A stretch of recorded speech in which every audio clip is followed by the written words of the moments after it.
অধ্যক্ষ জনাব মোহাম্মদ কামরুজ্জামান আহসান স্যার। বিসমিল্লাহির রহমানির রহিম। উপস্থিত নিউটন রাইজার্স স্কুলের স্নেহধর শিক্ষার্থী এবং অত্র স্কুলের শিক্ষক মণ্ডলী সবাইকে আমার আসসালামু আলাইকুম। আজকে আমরা এখানে কেন এসেছি? আজকের এই দিনটি সেদিন আমরা হয়তো অনেকেই জানি না।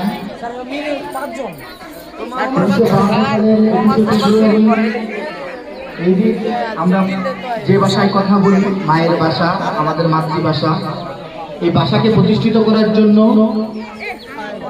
কিছু নারী পুরুষ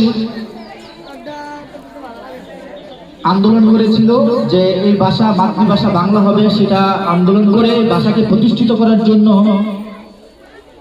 তারা মিছিল করার জন্য বের হয়েছিল। এই মিছিলে তখনকার পাকিস্তানি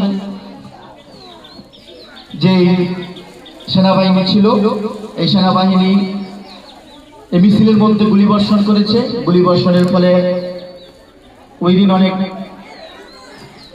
অনেকে শহীদ হয়েছেন। শহীদ হওয়ার ফলে আমরা এই দিনটিকে ওই শহীদদের স্মরণ করার জন্য আমরা পালন করে থাকি। তাই 21শে ফেব্রুয়ারি এটি আমাদের জন্য একটি খুব শুভ দিবস এবং এটি আমাদের আমরা যে ভাষায় কথা বলি, এই ভাষা যে আমাদের মাতৃভাষা যে বাংলা, তা স্মরণ করে দেওয়ার জন্য এই দিনটি পালন করে থাকি। আর এটি আন্তর্জাতিকভাবে এখন পালন করা হয়ে থাকে, কারণ পৃথিবীর ইতিহাসে কোথাও এরকম নজির নেই যে ভাষার জন্য যুদ্ধ করেছে। একমাত্র বাংলাদেশ যারা ভাষার জন্য যুদ্ধ করে অনেক লোক শহীদ হয়েছে এবং ভাষাকে মাতৃভাষা বাংলা করেছে। তো সকলের প্রতি আমি আহ্বান রাখবো এই ভাষাকে নিয়ে চর্চা করার জন্য, এই বাংলা ভাষাকে নিয়ে যাতে আমরা এই বাংলা ভাষাকে সম্মান করি, শ্রদ্ধা করি, সেদিকে লক্ষ্য রেখে সবসময় ভাষার প্রতি যাতে ভাষা বিকৃত না হয়, এই ভাষাকে প্রতিষ্ঠিত করার জন্য যাতে আমরা ন্যূনতম অবদান রাখতে পারি। আমরা যারা ছোট আছি তারা হয়তো এই সম্পর্কে জানি না, এই সম্পর্কে আমরা জানবো। পাঠ্যপুস্তকে অনেক লেখা আছে, অনেক বই আছে ভাষা সম্পর্কে। আমরা এই ভাষা নিয়ে স্টাডি করে যাতে ভাষার যথাযোগ্য মর্যাদা দিতে পারি, ওদিকে লক্ষ্য রাখবো। সর্বোপরি আজকে যারা এখানে উপস্থিত হয়েছে, যে শিক্ষার্থীরা, অনেক কম স্টুডেন্ট এখানে উপস্থিত হয়েছে। আসলে আমরা জানি না যে আমাদের এই ভাষার জন্য যুদ্ধ করে মানুষ শহীদ হয়েছে, তাদের শ্রদ্ধা দিতে আমরা এই প্রতিষ্ঠানে আসবো বা একটা শহীদ মিনারে আসবো, সেইটাই জানি না। আসলে জানলে অবশ্যই আমরা আসতাম।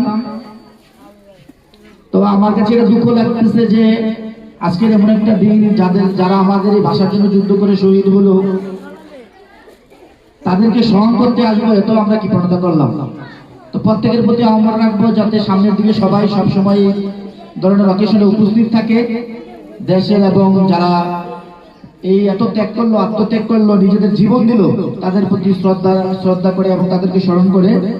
আর সর্বোপরি আজকে যারা উপস্থিত হয়েছে তাদেরকে ধন্যবাদ জানাচ্ছি এবং অত্র স্কুলের শিক্ষক মন্ডলী যারা এই অনুষ্ঠানকে সাফল্যমণ্ডিত করতে সহযোগিতা করছে, তাদেরকে আন্তরিকভাবে ধন্যবাদ জানাচ্ছি। স্পেশালি জিসান সাহেব অনেক পরিশ্রম করেছে এবং এটার জন্য ম্যাক্সিমাম ক্রেডিটটা জিসান সাহেবকে দিতে হয়।